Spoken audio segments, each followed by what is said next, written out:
Hi, എല്ലാവർക്കും സുഖം തന്നെയല്ലേ? ഞാനിവിടെ അടിപൊളിയായിട്ടിരിക്കുന്നു.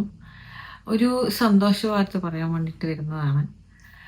നിങ്ങൾക്ക് എല്ലാവർക്കും അറിയാം, അല്ലെങ്കിൽ കുറച്ച് പേരെങ്കിലും ഒരു 4-5 ഇയേഴ്സ് ബാക്ക് എൻ്റെ വ്ളോഗിങ്ങൊക്കെ കണ്ടുകൊണ്ടിരുന്നിട്ടുണ്ടാവും. എൻ്റെ കുറച്ച് ക്ലോസ് ഫ്രണ്ട്സ് ആയാലും കുറേ എക്സ്റ്റെൻഡഡ് ഫ്രണ്ട്സ് ആയാലും അവരെല്ലാവരും ഇത് കണ്ടിട്ടുണ്ട്. പക്ഷെ കുറച്ച് കാരണങ്ങളാൽ നമുക്കത് നിർത്തി വെക്കേണ്ടി വന്നു. ദി ട്രാവൽ മേറ്റ്സ് എന്ന് പറഞ്ഞിട്ടുള്ള ഒരു ചാനലായിരുന്നു, നമ്മളെ യൂട്യൂബ് ചാനലായിരുന്നു. അപ്പം അതിൽ കുറച്ച് ഞങ്ങളെ ഇഷ്ടപ്പെട്ടു പോകുന്ന ട്രാവലും കാര്യങ്ങളൊക്കെ ആയിരുന്നു നമ്മളതിൽ ഷെയർ ചെയ്തുകൊണ്ടിരുന്നത്. അപ്പോൾ ഇപ്പം ഞാൻ വീണ്ടും വന്നിരിക്കുന്ന ഒരു എക്സൈറ്റിംഗ് കാര്യം പറയാൻ വേണ്ടിയിട്ടാണ്. നമ്മൾ നമ്മുടെ ചാനലിനെ റീലോഞ്ച് ചെയ്യാൻ പോകുന്നത്. യെസ്, പക്ഷേ കുറച്ച് ചേഞ്ചസ് ഉണ്ട്. അപ്പം അന്ന് നമ്മൾ ട്രാവൽ വ്ളോഗ്സ് മാത്രം ഫോക്കസ് ചെയ്തിട്ട് ആയിരുന്നു വ്ളോഗ് ചെയ്തുകൊണ്ടിരുന്നത് ദി ട്രാവൽ മേറ്റ്സിൽ. അപ്പം ആ സമയത്ത് നമുക്ക് പോകാൻ പറ്റിയ കുറച്ച് സ്ഥലങ്ങൾ, അന്ന് നമ്മൾ ബാംഗ്ലൂരിലായിരുന്നു. അപ്പോൾ പോകാൻ പറ്റിയ സ്ഥലങ്ങളൊക്കെ ഞങ്ങൾ ക്യാപ്ചർ ചെയ്ത് ഞങ്ങളെ കൊണ്ട് പറ്റുന്ന ലിമിറ്റേഷൻസിനുള്ളിൽ ഞങ്ങൾ ക്യാപ്ചർ ചെയ്തിട്ടുണ്ടായിരുന്നു. പക്ഷെ ഇപ്പോൾ നമ്മൾ അതിനെ റീലോഞ്ച് ചെയ്തിട്ട് പുത്തൻ എപ്പിസോഡ് ബൈ ഐഷു എന്ന് പറഞ്ഞിട്ട് പുതിയ പേരിൽ നമ്മൾ ഇറക്കാൻ പോവാണ്. അപ്പം ഇതിൽ വ്യത്യാസങ്ങൾ കുറേ ഉണ്ട്. അപ്പം അതിനു മുന്നേ നമ്മൾക്ക് എന്തുകൊണ്ടാണ് ഞാൻ എൻ്റെ ചാനൽ നിർത്തിയെന്ന് അറിയണ്ടേ? വേറെ ഒന്നുമല്ല, നമ്മളൊരു 4-5 ഇയേഴ്സ് ബാക്ക് ആയിരുന്നു ഇത് തുടങ്ങിയത്. ആ സമയത്ത് ആണ് എല്ലാവർക്കും ഭയങ്കര എന്താ പറയുക പ്രശ്നങ്ങളൊക്കെ വന്ന് കോവിഡ് വന്നത്. അപ്പം ഞാൻ ആ സമയത്ത് ഞാനും നന്ദു ബാംഗ്ലൂരിലായിരുന്നു, ഞങ്ങൾ വർക്ക് ചെയ്യായിരുന്നു. ആ സമയത്ത് കോവിഡ് വന്നപ്പോൾ എല്ലാവരെയും പോലെ ഞങ്ങൾക്കും അത് എഫക്റ്റ് ചെയ്തു. കുറച്ച് അത്യാവശ്യം പ്രോബ്ലം നമ്മുടെ വർക്ക് ലൈഫിലും പേഴ്സണൽ ലൈഫിലൊക്കെ ഉണ്ടായിരുന്നു. അപ്പോൾ നമുക്ക് ഒരു ജോലിൻ്റെ പ്രഷറും അങ്ങനത്തെ കാര്യങ്ങളൊക്കെ കൊണ്ട് തിരിച്ച് നാട്ടിലേക്ക് വരേണ്ടി വന്നു. പക്ഷേ ഈ നാട്ടിൽ വരുന്നതിനൊരു റീസൺ ഉണ്ടാവുമല്ലോ. അതിൻ്റെ റീസൺ എന്ന് വെച്ചാൽ ഒരു ദിവസം ഇങ്ങനെ നന്ദുവിനൊരു പനി വന്നു. ഞങ്ങൾ ഹോസ്പിറ്റലിൽ പോയപ്പോൾ ഡോക്ടർ എന്താണ് ടൈഫോയിഡ് ആണ് എന്ന് പറഞ്ഞു. അപ്പോൾ ടൈഫോയിഡ് ആണെന്ന് പറഞ്ഞപ്പോൾ ഞങ്ങൾ കുറച്ചൊന്ന് പാനിക്കായി. കാരണം അന്നത്തെ സമയം എന്ന് പറഞ്ഞാൽ എല്ലാവർക്കും അറിയാം, ഈ കോവിഡ് വന്ന് തുടങ്ങുന്ന ഒരു സമയം. എനിക്കിപ്പോൾ ഓർമ്മയുണ്ട്, ഞാൻ മെട്രോയിൽ ജോലിക്ക് ട്രാവൽ ചെയ്തുകൊണ്ടിരിക്കുന്ന സമയത്ത് എല്ലായിടത്തും ഇങ്ങനെ ബോർഡ് ഇങ്ങനെ കാണിക്കും, എല്ലാവരും കുറച്ചുകൂടെ സേഫ് ആയിരിക്കുക, മാസ്ക് ഇടണം എന്നൊക്കെ പറഞ്ഞ് തുടങ്ങി വരുന്ന സമയമുള്ളൂ. ആ സമയത്താണ് നന്ദുവിന് ഒരു പനി വരുന്നതും നമ്മൾ ഹോസ്പിറ്റലിൽ പോകുന്നതും ഡോക്ടറെ കാണിക്കുന്നതും. അപ്പോൾ ഡോക്ടർ പറഞ്ഞു, ഇത് ടൈഫോയിഡാണ്, നിങ്ങൾ ഇവിടെ അഡ്മിറ്റ് ആവേണ്ടി വരും, ഒരൽസ് നിങ്ങൾക്ക് നാട്ടിലേക്ക് തിരിച്ചു പോകാം, പക്ഷെ പോകാനാണെങ്കിൽ ഇപ്പം തന്നെ പോകണമെന്ന് പറഞ്ഞു. അപ്പം അങ്ങനെ ഞങ്ങൾ ഒരു 1 വീക്കിൻ്റെ അവധി എടുത്തിട്ട് ഞങ്ങൾ നാട്ടിലേക്ക് പോയി. പക്ഷെ ആ പോക്കോടെ ഞങ്ങൾ അവിടെ പെട്ടു എന്ന് പറയും. കാരണം നാട്ടിലേക്ക് പോയപ്പോഴത്തേക്ക് കോവിഡ് ഭയങ്കരമായിട്ട് സ്പ്രെഡ് ആവാൻ തുടങ്ങി. നമ്മൾക്ക് ഒത്തിരി ബാധിച്ചിട്ടില്ല അത്, ബട്ട് കുറേ എക്സ്റ്റെൻഡ് ആയിട്ടുള്ള ഫാമിലീസും പ്രശ്നങ്ങളൊക്കെ ഞങ്ങൾ കണ്ടു. അപ്പോൾ അങ്ങനെ നാട്ടിൽ പോയപ്പോൾ ഫസ്റ്റ് തന്നെ ഞങ്ങൾ ഡോക്ടറെ അടുത്ത് പോയി, വീണ്ടും കോട്ടയത്ത് ഒരു ഹോസ്പിറ്റലിൽ കാണിച്ചു. അപ്പോൾ ഡോക്ടർ പറഞ്ഞു, ഇതത്ര സീരിയസ് ആയിട്ടുള്ള പ്രശ്നമൊന്നുമല്ല, ഇത് ടൈഫോയിഡേ അല്ല എന്ന് പറഞ്ഞു. അപ്പം ഞങ്ങൾ ഓർത്തു ഇതെന്താണ്. പക്ഷെ അതൊരു നിമിത്തം പോലെ ആ സമയത്ത് നമുക്ക് നാട്ടിലേക്ക് പോകേണ്ടി വന്നു. പിന്നെ എന്താ പറയുക, ഞാൻ വർക്ക് ഫ്രം ഹോം ആയിരുന്നു, അതുകൊണ്ട് എനിക്ക് വലിയ പ്രശ്നം ഉണ്ടായിരുന്നില്ല. പക്ഷെ നന്ദുവിന് ആ സമയത്ത് ജോലി തൽക്കാലത്തേക്ക് വിടേണ്ടി വന്നു. പിന്നെ കോട്ടയത്തേക്ക് മാറി. അങ്ങനെ കുറേ ചേഞ്ചസ് ഞങ്ങളുടെ ലൈഫിൽ ആ സമയത്ത് വന്നു. അപ്പം ഇതൊക്കെ എനിക്കറിയാം, ആ ഒരു സമയത്ത് ഒത്തിരി പേര് ഈ കോവിഡിൽ വീട്ടിലിരുന്ന് കുറേ പേര് യൂട്യൂബ് ചാനൽ തുടങ്ങലും ഭയങ്കര ഹൈപ്പും കുറേ കാര്യങ്ങളൊക്കെ ചെയ്യുന്നുണ്ടായിരുന്നു. പക്ഷെ നമ്മൾ കറക്റ്റ് ആ സമയത്താണ് നമുക്ക് നിർത്തേണ്ടി വന്നത്. കുറേ പേഴ്സണലിയും നമുക്ക് മെൻ്റലിയും കുറേ പ്രശ്നങ്ങൾ നമുക്ക് വന്നത് കൊണ്ടാണ് അതങ്ങനെ ചെയ്യേണ്ടി വന്നത്. അപ്പം അങ്ങനെ ഇരിക്കുന്ന സമയത്ത് എനിക്കിപ്പോൾ ഓർമ്മയുണ്ട്, എൻ്റെ ഫ്രണ്ട്സൊക്കെ പറഞ്ഞു, നീ എന്തിനാ നിർത്തിയേ, ഇതായിരുന്നു ബെസ്റ്റ് ടൈം, എല്ലാവരും കയറിക്കൊണ്ടിരിക്കുന്ന സമയമാണ്. പക്ഷെ നമ്മൾക്ക് എന്ത് പറഞ്ഞാലും ഒരു കാര്യം ചെയ്യുമ്പോൾ അത് പൂർണ്ണമായ എന്താ പറയുക സാറ്റിസ്ഫാക്ഷൻ ഇല്ലാതെ ചെയ്യുമ്പോൾ നമ്മൾക്ക് എന്താ പറയുക ഒരു അതിനൊരു ഒരു പൂർത്തി കിട്ടില്ല. ഐ മീൻ അതൊരു നല്ല രീതിയിൽ നമുക്കത് ക്യാപ്ചർ ചെയ്യാൻ പറ്റില്ല എന്നാണ് എൻ്റെ ഒരു വിശ്വാസം. അതുകൊണ്ട് ആ സമയത്ത് നമ്മൾ നിർത്തി. പിന്നെ നമ്മൾ ട്രാവലിംഗും ആയിരുന്നു ചെയ്തുകൊണ്ടിരുന്നത്. ഈ കോവിഡിന്റെ സമയത്ത് ട്രാവലിംഗ് ചെയ്യാനും പറ്റാതിരുന്നപ്പോൾ ഞങ്ങൾ ഓർത്തു ഇനി അങ്ങോട്ട് നമുക്ക് ചെയ്യാൻ പറ്റില്ല. പക്ഷെ എപ്പോഴും എൻ്റെ മനസ്സിലുണ്ടായിരുന്നു നമുക്കിത് തുടരണം. ഇതൊരു കാരണം നമുക്കിത് ജസ്റ്റ് വ്ളോഗിങ് മാത്രമല്ല, കുറേ കാര്യങ്ങൾ മെമ്മറി പോലെ ഇപ്പോഴും നമ്മൾ ആ പഴയ വ്ളോഗ്സ് ഒക്കെ ഇട്ടുമ്പോൾ ഭയങ്കര സന്തോഷം. കാരണം ഫോണിലും നമ്മളത് ക്യാപ്ചർ ചെയ്യുന്നതും വീഡിയോ എടുത്താലും അതിനേക്കാളി ഒരു എഫക്റ്റാണ് ഇതിന്. കാരണം ഇതൊരു എപ്പോഴും നമ്മളെ കയ്യിൽ കിടക്കും ഇങ്ങനെ നമ്മൾ വ്ളോഗ് ചെയ്യുന്ന കാര്യങ്ങൾ. അപ്പം എപ്പോഴും മനസ്സിലുണ്ടായിരുന്നു അയ്യോ അതും ചെയ്യണം ചെയ്യണം ചെയ്യണം. പക്ഷെ കുറേ കാരണം കൊണ്ട് നമുക്ക് ചെയ്യാൻ പറ്റില്ല. പിന്നെ അത് കഴിഞ്ഞ് കുറേ സ്ട്രഗിളിങ് പീരീഡ് ആയിരുന്നു. വീണ്ടും പുതിയ ജോലി നോക്കല്. കുറച്ച് നാൾ കൊച്ചിയിലുണ്ടായിരുന്നു. കൊച്ചിയിൽ ഞങ്ങൾ രണ്ടുപേരും വർക്ക് ചെയ്തു. എന്നിട്ടും അങ്ങോട്ടൊന്നും ശരിയാവുന്നില്ല. കുറച്ചിങ്ങനെ ബാംഗ്ലൂരിൽ നിന്ന് തിരിച്ച് നാട്ടിലേക്ക് ഷിഫ്റ്റ് ചെയ്തപ്പോൾ സെയിം ജോബ് പ്രൊഫൈൽസിൽ വരുന്ന നമ്മളെന്താ പറയുക സാലറി പാക്കേജസിൽ ചേഞ്ചസ് അതൊക്കെ നമുക്ക് ഭയങ്കര പുതുമയായിരുന്നു. കാരണം നമ്മൾ വർക്ക് ചെയ്യുന്ന ഒരു ജോലിക്ക് നമുക്ക് ഒരുപോലെ പേ കിട്ടുന്നില്ല എന്ന് പറയുന്നത്, അത് എക്സ്പീരിയൻസ് ആയിട്ടും കിട്ടുന്നില്ല എന്ന് പറയുന്നത് പ്രത്യേകിച്ച് അങ്ങനത്തെ ഒരു ബുദ്ധിമുട്ടുള്ള സമയത്ത് എല്ലാവരും നമുക്ക് ഫാമിലിനെയും സപ്പോർട്ട് ചെയ്യാൻ അങ്ങനത്തെ സമയത്ത് ഇത്രയും ബുദ്ധിമുട്ട് വരുന്നത് എല്ലാവർക്കും പ്രശ്നമായിരുന്നു. പക്ഷെ നമ്മൾ എന്നിട്ടും ഫൈറ്റ് ചെയ്തു. നമ്മൾ കുറേ ജോലി നോക്കി. കുറേ ഷിഫ്റ്റിംഗ് ആയിരുന്നു. കോട്ടയത്ത് നിന്ന് കൊച്ചിയിലേക്ക് പോയി, കൊച്ചിയിൽ നിന്ന് വീണ്ടും കോട്ടയത്തേക്ക് വന്നു. കാരണം എനിക്ക് എന്നിട്ടൊരു വർക്ക് ഫ്രം ഹോം കിട്ടി ബാംഗ്ലൂർ ബേസ്ഡിലുള്ള കമ്പനിയിൽ. അങ്ങനെ കുറച്ച് നാൾ വീണ്ടും കോട്ടയത്ത് വർക്ക് ചെയ്തു. പിന്നെ എന്നിട്ടും എന്താ പറയുക ഇത് ഇങ്ങനെ ഒരു റോളർ കോസ്റ്റർ പോലെയായിരുന്നു. നമുക്ക് അങ്ങോട്ടൊന്നും ശരിയാവുന്നില്ല. പിന്നെ എന്നിട്ട് വീണ്ടും തിരിച്ച് ബാംഗ്ലൂരിലേക്ക് തന്നെ ഈ കോവിഡിൻ്റെ പ്രശ്നങ്ങളൊക്കെ കഴിഞ്ഞ് എനിക്കൊന്ന് 2022 തിരിച്ച് ബാംഗ്ലൂരേക്ക് നമ്മൾ വീണ്ടും വന്നു. എൻ്റെ സെയിം കമ്പനിയിൽ തന്നെ വർക്ക് ഫ്രം ഹോമായി നന്ദിനൊരു ജോലി കിട്ടി. അങ്ങനെ ഞങ്ങൾ തിരിച്ച് വീണ്ടും ബാംഗ്ലൂരേക്ക് വന്നു. ബാംഗ്ലൂർ വീണ്ടും ഇതേപോലെ വീണ്ടും സ്റ്റേജ് 1 നമ്മൾ സ്റ്റാർട്ട് ചെയ്തുകൊണ്ടിരുന്നു. എന്താ പറയുക വീണ്ടും ഷിഫ്റ്റിങ്, വീടൊക്കെ ഫുൾ ഷിഫ്റ്റ് ചെയ്യുന്നു.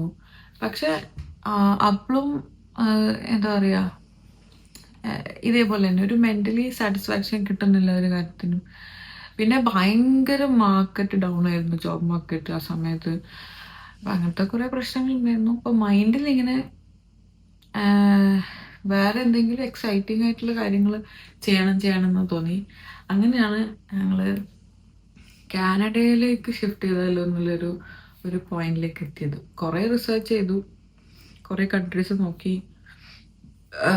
പക്ഷെ നമുക്ക് സെയിം ടൈം ജോബ് ഓപ്പർച്യൂണിറ്റീസ് നമ്മുടെ ഫീൽഡിൽ തന്നെ കയറാൻ പറ്റുന്നതും അത്യാവശ്യം നമ്മൾക്ക് പറ്റുന്ന ഒരു നേച്ചറുള്ള അല്ലെ വെൽക്കമിങ് ആയിട്ടുള്ളൊരു കൺട്രിയിലേക്ക് പോകണം എന്നായിരുന്നു ആഗ്രഹം. അങ്ങനെയാണ് കാനഡ ഓപ്ഷനിലേക്ക് വന്നത്.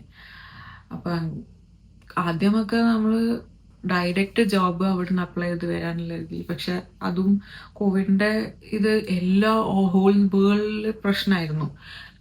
എന്നിട്ട് ഞങ്ങൾക്ക് പക്ഷേ എങ്കിൽ ആ സമയത്ത് എന്താ പറയുക അങ്ങനെ ചെയ്യാൻ പറ്റിയില്ല. പിന്നെ ഞാൻ സ്റ്റുഡൻ്റായിട്ട് വന്നു. സ്റ്റുഡൻ്റായിട്ട് ഞാൻ 2023 ഓഗസ്റ്റിലാണ് ഇങ്ങോട്ട് വരുന്നത്. ഇവിടെ വന്നിട്ട് പിന്നെ അങ്ങോട്ട് ഭയങ്കരം ഷിഫ്റ്റായിരുന്നു ലൈഫിൽ വന്നത്. കാരണം നന്ദുവിന് ആ സമയത്ത് എന്നോട് വരാൻ പറ്റിയില്ല. ഞാൻ ഒറ്റയ്ക്കായിരുന്നു. വെൽ ഏർണിംഗ് ആയിട്ടുള്ള ഒരു ജോലി വിട്ടിട്ട് ഇവിടെ വന്ന് നമ്മൾ വീണ്ടും ഒരു 3-4 ഇയേഴ്സിൻ്റെ ഗ്യാപ്പിൽ 3-4 ഇയേഴ്സ് അല്ല ഒരു 7-8 ഇയേഴ്സിൻ്റെ ഗ്യാപ്പിന് ശേഷം വീണ്ടും പഠിക്കുക, അതും പുതിയൊരു രാജ്യത്ത് പുതിയ ആൾക്കാർ. അതൊരു വലിയ സ്ട്രഗിൾ ഫേസ് തന്നെയായിരുന്നു. ഒരിക്കലും ഇല്ലയെന്ന് പറയില്ല. അത് പക്ഷെ നമ്മുടെ ഓൺ ചോയ്സാണ്.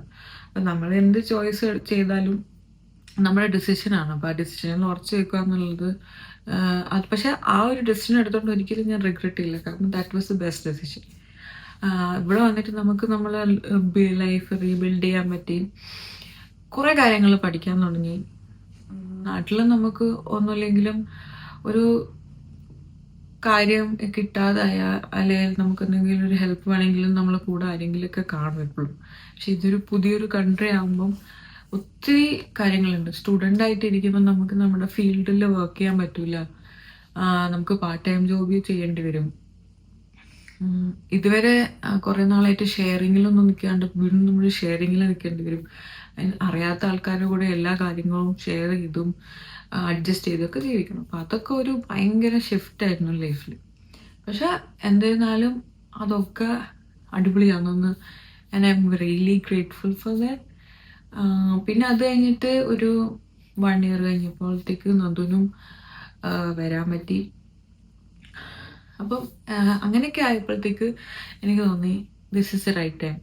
വീണ്ടും നമ്മുടെ വ്ളോഗൊക്കെ തുടങ്ങാം. എനിക്ക് നമ്മൾ കുറച്ചുകൂടെ ഹാപ്പി ആയിരിക്കുമ്പോഴാണല്ലോ നമുക്ക് നമ്മുടെ കാര്യങ്ങളൊക്കെ ഒന്ന് റീബിൽഡ് ചെയ്തെടുക്കാനുള്ള ഒരു ഇത് വരിക. അപ്പം അങ്ങനെ ഞാൻ ഓർത്തുന്ന പിന്നെ നമുക്ക് വീണ്ടും നമ്മൾ വ്ളോഗ് തുടങ്ങാം. പക്ഷെ വെറും ഒരു ട്രാവൽ വ്ളോഗായിട്ട് തുടങ്ങുന്നതിൽ നല്ലത് പുത്തൻ എപ്പിസോഡ്, അതായത് അതിനൊരു പുതുമയുണ്ട്. That is what I thought. കാരണം ഞാൻ കുറേ പേരിങ്ങനെ നോക്കിക്കൊണ്ടിരിക്കുകയായിരുന്നു. എന്ത് പേര് കുറേ സെർച്ച് ചെയ്തു. എനിക്കാണെങ്കിൽ കംപ്ലീറ്റ് അങ്ങനെ മോഡേണൈസ് ചെയ്ത ഒരു പേര് വേണ്ട. എന്നാ ഒരു ഒരു എന്താ പറയുക, മലയാളിത്തം വേണം. അങ്ങനെ ഒക്കെ നോക്കി നോക്കി നോക്കി നോക്കി സെർച്ച് ചെയ്ത് വന്നപ്പോഴാണ് പുത്തൻ എപ്പിസോഡ്. അതാവുമ്പോൾ എന്ന് വെച്ചാൽ എല്ലാ എപ്പിസോഡും ഒരു പുതുമയുണ്ട്.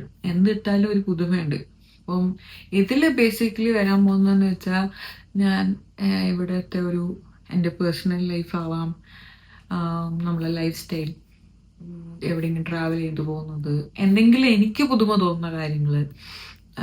നമ്മൾക്ക് കുറേ കാര്യങ്ങളുണ്ടാവുമല്ലോ നമ്മൾ ലൈഫിൽ നമ്മൾ എക്സ്പീരിയൻസ് ചെയ്ത കാര്യങ്ങൾ.